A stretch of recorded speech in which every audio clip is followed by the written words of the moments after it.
Então, vamos mostrar agora aqui um modelo de contrarrazões de uma decisão que combate a pronúncia do acusado. Trata-se de uma tentativa de homicídio, que eu vou usar aqui analogamente como se fosse uma tentativa de feminicídio, né? Basicamente, como vocês podem ver aqui, ó, nós colocamos aqui o número do processo recorrente, que é a pessoa que está recorrendo da pronúncia, que foi pronunciado. Recorrida, a gente chama Justiça Pública, é o Ministério Público, contrarrazões. Essas contrarrazões, elas vão para o egrégio tribunal, uma colenda à Câmara. Como eu expliquei numa outra aula aqui, essa colenda à Câmara, ela tem normalmente 3 desembargadores, que um é o relator. Esse processo vai primeiro para o douto procurador de justiça, que vai dar um parecer, vai mandar para o relator, que vai dar o seu voto, e os outros 2, conforme a Câmara, ou outros 4, porque pode ser uma Câmara formada de 3 ou 5, eles vão dar cada um seu voto. Aqui o juiz de Ananindeua pronunciou o acusado por ele ter cometido o crime de homicídio tentado. Homicídio simples tentado. Artigo 121 caput, combinado com o artigo 14.2. E resignado por seu defensor, recorreu alegando que a decisão de pronúncia deve ser reformada porque o réu não tinha o animus necandi quando desferiu os tiros com medo para atingir e não atingir ninguém, requerendo a absolvição sumária, desclassificação para tentativa de lesão corporal. É um argumento parecido ao que nós temos no caso concreto, porque ele alega que ele não tinha o animus necandi em relação à vítima na hora que ele atirou e que ele teria atirado, salvo engano, porque ele teria havido uns miliantes e atirou nos miliantes e pegou na perna da vítima. Aí ele diz, para claros desembargadores, o presente recurso, em sentido estrito, não pode ser provido, uma vez que a douta magistrada cumpriu o que determina a lei. E aí eu vou explicar por que eu não posso absolver sumariamente ele e por que eu não posso desclassificar para tentativa de lesão corporal. O argumento para absolvição sumária e desclassificação não tem condão de afastar a pronúncia, porque a desclassificação, e aí é uma aula para vocês, é uma decisão interlocutória mista, não terminativa, que ocorre quando o juiz se convence da inocorrência do crime não doloso contra a vida. O fato dele ter atirado na moça, ele sendo casado, tinha um relacionamento com ela não queria mais nada com ele, ela foi para uma festa, ele viu ela na festa com outro, chega com a arma e atira, não se está provando a inocorrência do crime doloso contra a vida. Muito pelo contrário, está se afirmando que ele tentou matar uma pessoa. Bom, então, a desclassificação ocorre quando o crime não for da competência do júri, no caso, uma lesão corporal e etc. Quando não se tratar de crime doloso contra a vida. E os crimes dolosos contra a vida, recapitulando, são homicídio, induzimento, instigação e auxílio ao suicídio, infanticídio e aborto, nas suas formas consumadas e tentadas. Nós estamos falando aqui de uma tentativa, que a mulher não morreu, que o cara não morreu. O recurso cabível da sentença que desclassifica o crime é o recurso em sentido estrito, que é encaminhado para o Tribunal de Justiça. O crime conexo, e aí um detalhe interessante que cai muito na OAB, o crime conexo, ele é remetido também ao juiz singular. Se eu desclassificar o crime de tentativa de homicídio por uma lesão corporal, o crime que está conexo a ele, tipo tráfico de drogas, etc., vai para o juiz singular da desclassificação. E depois da desclassificação, é preciso ouvir a defesa novamente, porque ele foi desclassificado lá no júri e vai para a defesa ser ouvida novamente, porque a acusação era de uma tentativa de homicídio ou uma tentativa de feminicídio e se transformou numa lesão corporal. Então, a defesa tem que apresentar a resposta à acusação da lesão corporal. No caso concreto, e aí falando do caso concreto, a materialidade e nexo de causalidade em relação à tentativa de crime doloso contra a vida estão bem fixados pericialmente. Indiscutível a autoria do fato criminoso, o próprio réu admite. Ele admite, tanto nesse processo que nós estamos usando como modelo, quanto no nosso tentativa de feminicídio, que foi ele que atirou. Então, ele não negou.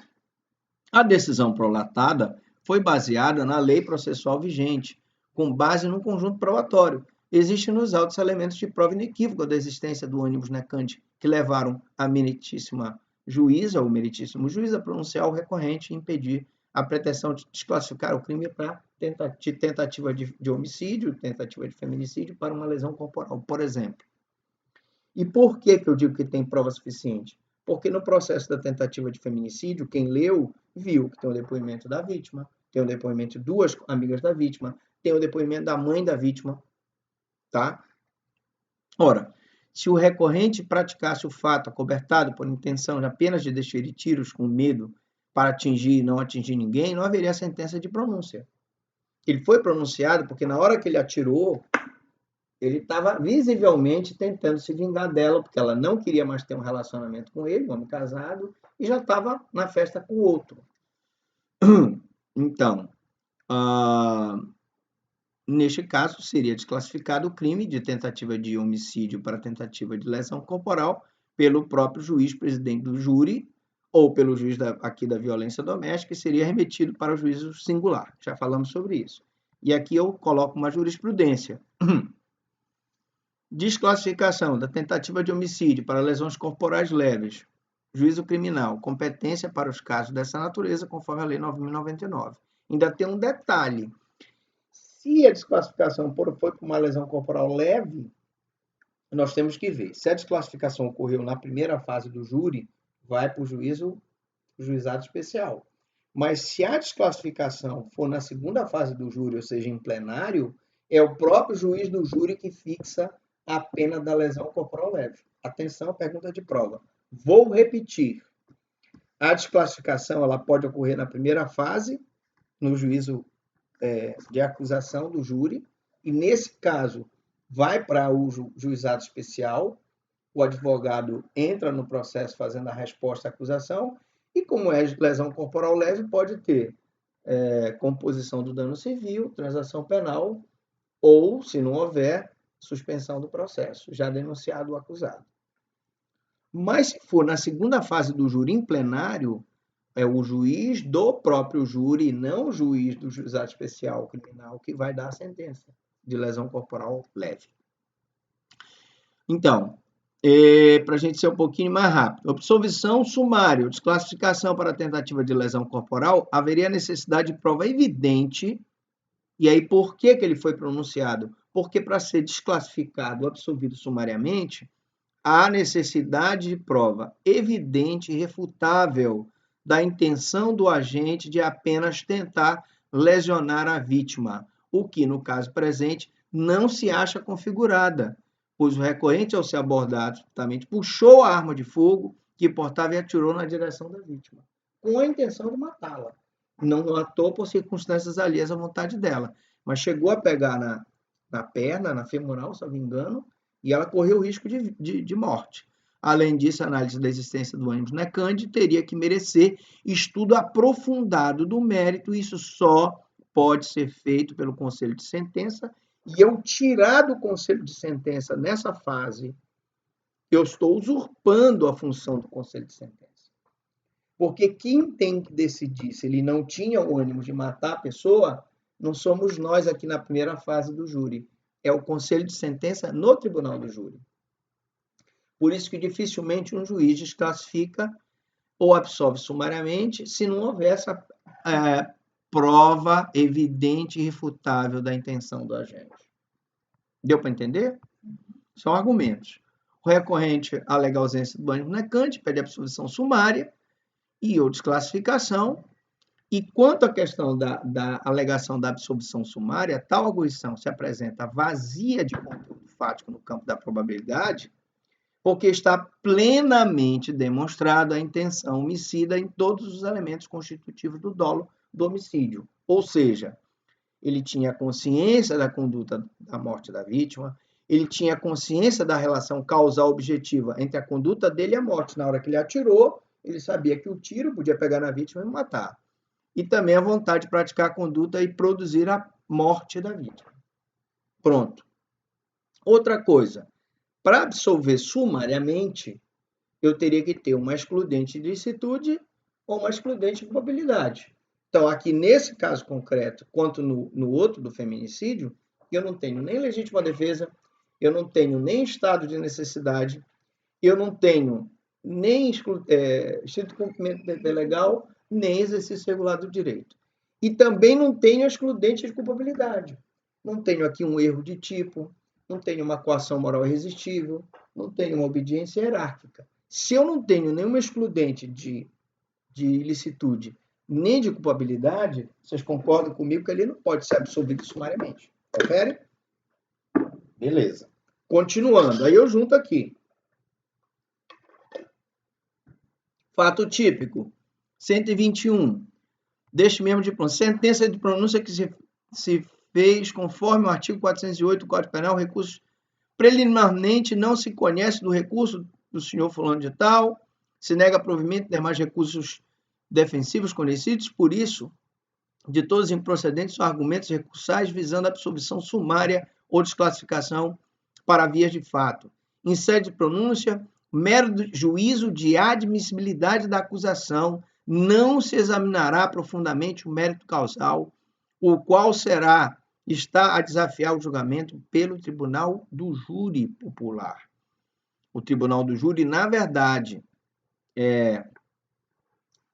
a excludente da criminalidade da legítima defesa só será declarada nesta fase, quando transparecer translúcida da prova produzida, não podendo ser reconhecida em prova dividida.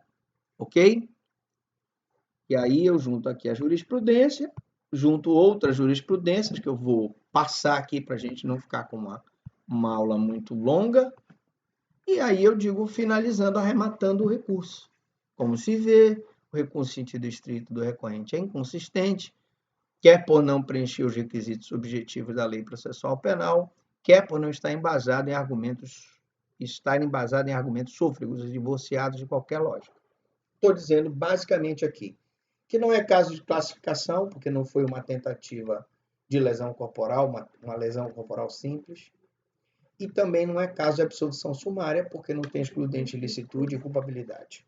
E eu fecho. Por outro lado, o recorrente tem o direito de provar em plenário, ou seja, no tribunal do júri, sua tese de ausência de ânimo necante, sem retirar do júri a competência para apreciar esta tentativa de crime doloso contra a vida.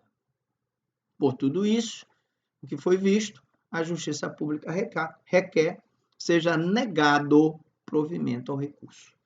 E aí você assina, Franco Lobato Prado, e está feito o recurso.